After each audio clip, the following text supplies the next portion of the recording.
Alors bienvenue sur le jeu Atlantique. Voici un peu les règles du jeu.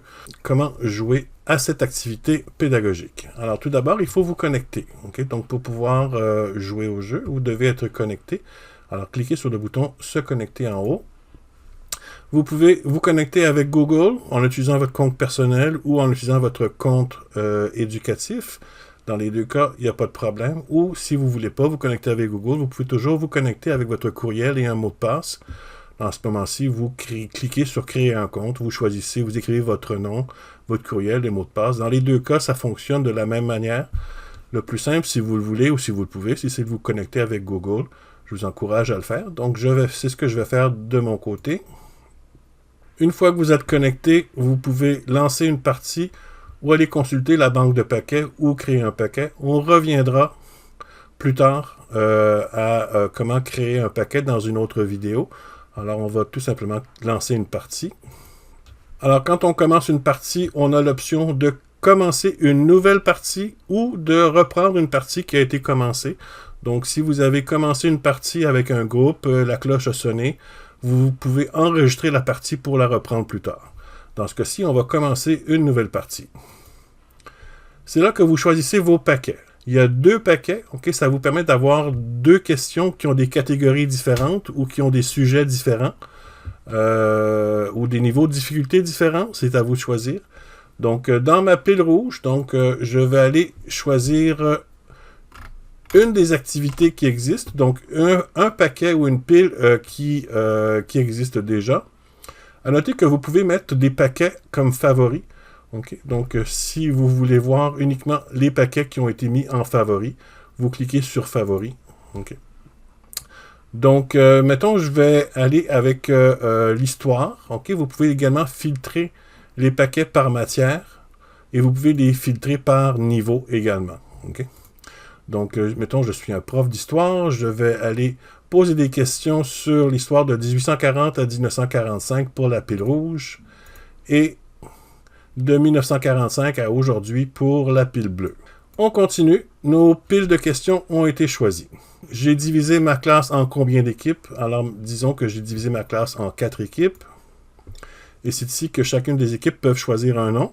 Pour le moment, ici, je vais garder le nom par défaut. Vous voyez sous-marin, catamaran, hydroptère. Vous pouvez choisir un avatar qui représente chacune des équipes. Ce sont tous des bateaux, donc un voilier, un sous-marin, un catamaran et un hydroptère. Et ensuite, on peut commencer, mais avant de commencer, il faut déterminer l'ordre. Okay? Donc, dans quel ordre est-ce que les équipes vont jouer? Alors, ça se fait au hasard en lançant le dé. Alors, l'équipe des voiliers va venir en avant et cliquer sur le dé. Le dé est lancé et voilier a eu un 2. Maintenant, le capitaine de l'équipe sous-marin va lancer le dé. Il y a eu un 5. Okay? Quand j'ai dit capitaine, c'est le nom que j'utilise dans le jeu pour faire marin, mais en gros, chaque équipe choisit comme un porte-parole qui va venir en avant pour l'équipe. L'équipe catamaran a eu un 3 et l'équipe hydroptère a eu un 6. Alors, c'est l'hydroptère qui commence, suivi par le sous-marin, le catamaran et le voilier selon l'ordre du résultat des dés. Si jamais il y avait eu égalité, les équipes qui avaient obtenu l'égalité auraient relancé les dés pour déterminer laquelle joue avant l'autre. Alors, l'hydroptère joue en premier. On lance le dé. Donc, c'est le capitaine qui vient en avant sur le TBI et va taper le dé pour le lancer. C'est un 3. Le 3 est une île, tombe sur une île bleue. Okay? Donc, on va répondre à une question bleue. Alors, on clique sur le lien « Tirer une carte bleue ». On lit la question. Quel type d'établissement d'enseignement collégial public et gratuit est créé au Québec en 1967 suite au rapport Parent? Le capitaine peut consulter son équipe. Il n'y a que le capitaine qui va répondre pour éviter que tout le monde réponde en même temps. Le capitaine consulte son équipe, donne une réponse. On va afficher la réponse. Donc, la réponse, c'est Cégep, donc le Collège d'enseignement général et professionnel. Quand vous créez vos questions, vous avez l'option de mettre des explications si vous le voulez. Donc, dans ce cas-ci, il y a une explication à chaque question. Donc, les cégeps font le pont entre le secondaire et l'université tout en offrant des formations techniques qualifiantes. Alors là, vous déterminez comme enseignant si l'élève a répondu correctement ou non à la question. S'il a répondu correctement, vous cliquez sur bonne réponse. Et à ce moment-là, le pion va avancer jusqu'à l'île en question. Et si la réponse n'est pas bonne, ben, le pion va rester en place. Alors, disons que notre élève a répondu correctement. On clique bonne réponse. Alors là, notre hydroptère va avancer jusqu'à l'île numéro 3. Maintenant, c'est au tour du sous-marin. Vous voyez en haut les noms d'équipe. L'équipe qui joue est toujours en surbrillance en haut. Donc, c'est au tour du sous-marin. On clique. Et c'est un 6. Oh, le 6, c'est une case spéciale. Donc, c'est une île jaune. Les îles jaunes, ici, c'est la tornade. Okay? Donc, les îles jaunes peuvent avoir des bonus ou des malus. Dans ce cas-ci, c'est un malus. La tornade fait reculer de 3 cases. Donc, on clique sur continuer. Et le sous-marin va reculer de 3 cases. OK, j'attire votre attention sur les autres cases jaunes.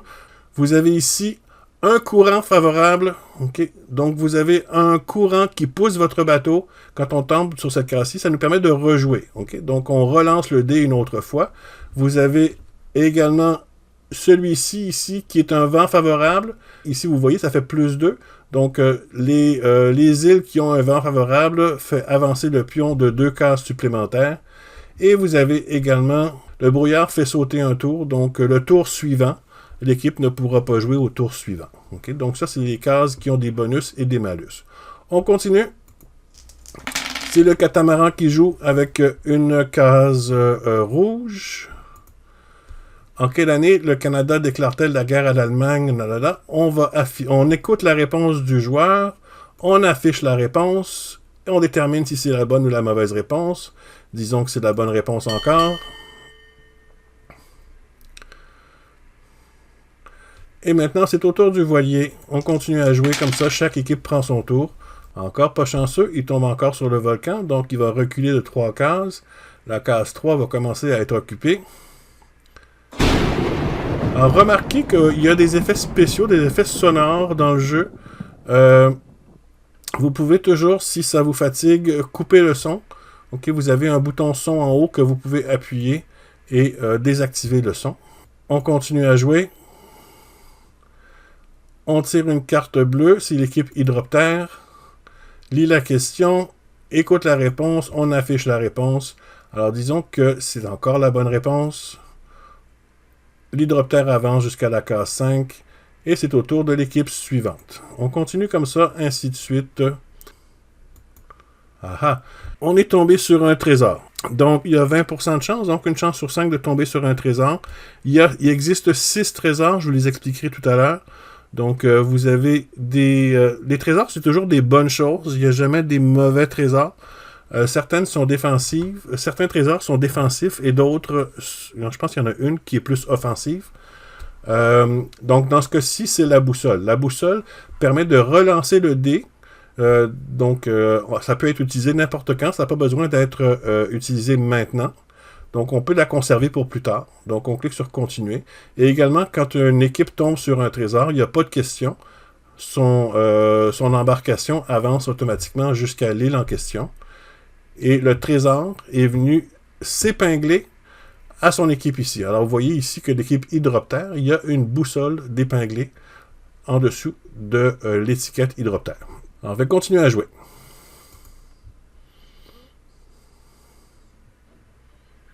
Là, ici, on est tombé sur le courant favorable. Okay? Donc, le courant favorable, comme je vous l'expliquais tantôt, ça permet de rejouer.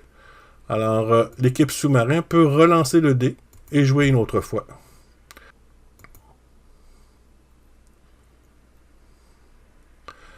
Alors, ici, l'hydroptère est tombé sur la case vent de poupe. Ça permet d'avancer de 2 cases. Alors, l'hydroptère avance de 2 cases. Alors ici, l'équipe sous-marin est tombée sur un autre trésor, est tombée sur l'encre. Ça, c'est un deuxième trésor. Donc, le trésor encre s'utilise après être tombé sur une case recul.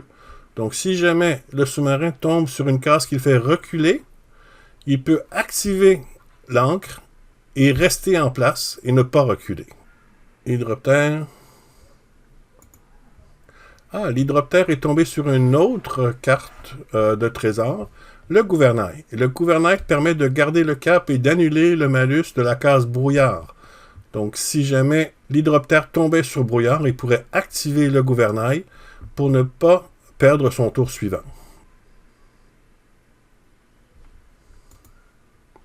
Alors ici, notre voilier vient de tomber sur un autre trésor qui est la longue vue.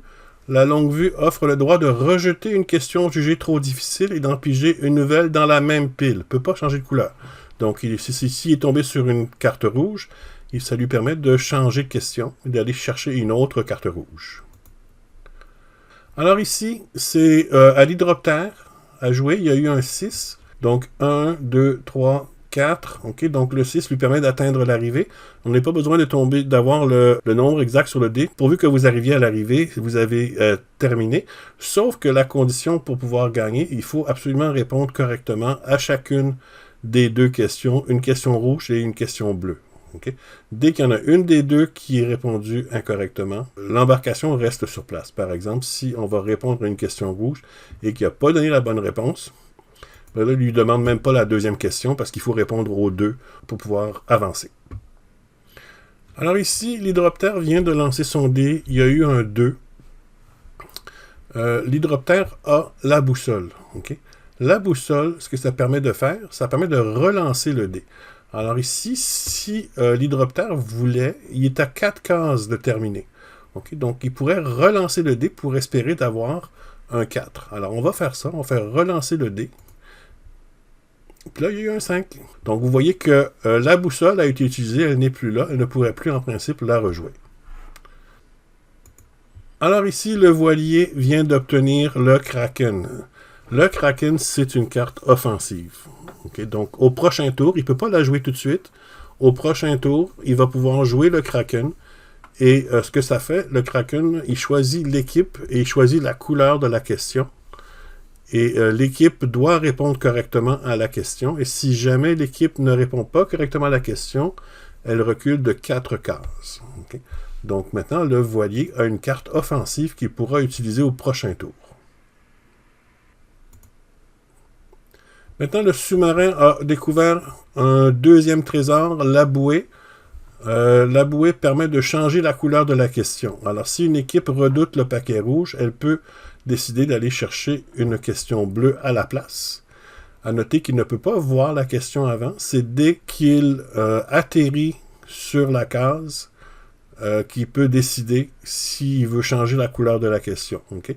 Une fois que la question est affichée, il est trop tard, il ne peut pas changer de couleur. Notez que tous les trésors ont été tirés maintenant. Okay? On a déjà utilisé la boussole, le gouvernail, l'encre, la bouée, la longue vue et le kraken. Ce sont les 6 trésors qui existent. Là maintenant, c'est au tour du voilier. Alors là, le voilier, ce qu'il va faire, il voit que le sous-marin est tout près de l'arrivée. L'hydroptère également, mais le sous-marin est encore plus près. Alors, il va utiliser le kraken et il va choisir d'attaquer le sous-marin. Et il va lui donner une carte rouge. Hein? Disons que il pense que l'équipe des sous-marins sont moins bons avec ces questions-là. Donc, il va attaquer avec une carte rouge. Alors maintenant, l'équipe sous-marin doit répondre à la question. Alors, quelle banque centrale? Alors, disons que l'équipe sous-marin n'a pas répondu correctement. On fait mauvaise réponse. Et là, vous voyez que le sous-marin va reculer de 4 cases parce qu'il n'a pas répondu correctement. Et là, en plus, il tombe sur une tornade. Mais dans ce cas-ci, quand on a un malus qui nous fait reculer de 3 cases, la tornade ne va pas s'appliquer.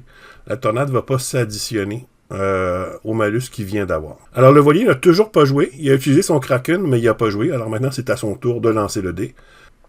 Alors maintenant, le sous-marin vient de lancer un 4 qui lui fait atterrir sur une case bleue. Disons que le sous-marin n'aime pas les cases bleues, préfère avoir une case rouge, donc préfère répondre à une question rouge. Il a la bouée. Hein, c'est important de le faire dès le départ avant de tirer la question. Donc on va cliquer pour activer la bouée et on change la question pour une question rouge. Alors maintenant, on va tirer une carte rouge au lieu de tirer une carte bleue. Alors s'il répond correctement, il va avancer Maintenant, le voilier vient d'atterrir sur une île rouge. Le voilier, ce qu'il a, c'est une longue vue. Hein? C'est ça son trésor. Le trésor permet de changer la question. Pas changer la couleur de la question, mais de changer la question. Alors, disons que l'équipe voilier tire une carte rouge. Quel bataillon militaire entièrement canadien-français s'est illustré pour sa bravoure lors de la Première Guerre mondiale? Alors, disons que l'équipe des voiliers dit « J'ai aucune idée, je ne sais pas, je veux une autre question, je peux avoir une autre question parce que j'ai la longue vue. » Alors, on va activer la longue vue et on va cliquer sur « Changer la question ». Puis là, on a maintenant une autre question. Alors, ça fait pas mal le tour du jeu. Il y a 2 cartes trésors qu'on n'a pas activées parce qu'on n'est pas tombé sur les cases appropriées, mais je pense que c'est facile à comprendre. Donc, le gouvernail, c'est si jamais l'équipe tombait sur un brouillard, lui permettrait d'annuler l'effet du brouillard. Et c'est la même chose pour l'encre. Si l'équipe tombait sur une case qui la fait reculer, mettons sur une tornade, elle va activer l'encre pour rester en place et ne pas reculer. Ici, on a un gagnant. Donc, on va tirer une carte rouge, on a une bonne réponse. On va tirer une carte bleue, on a la bonne réponse. Alors ici, le sous-marin a gagné. J'espère que ça fait pas mal de tour pour vous. Bon jeu!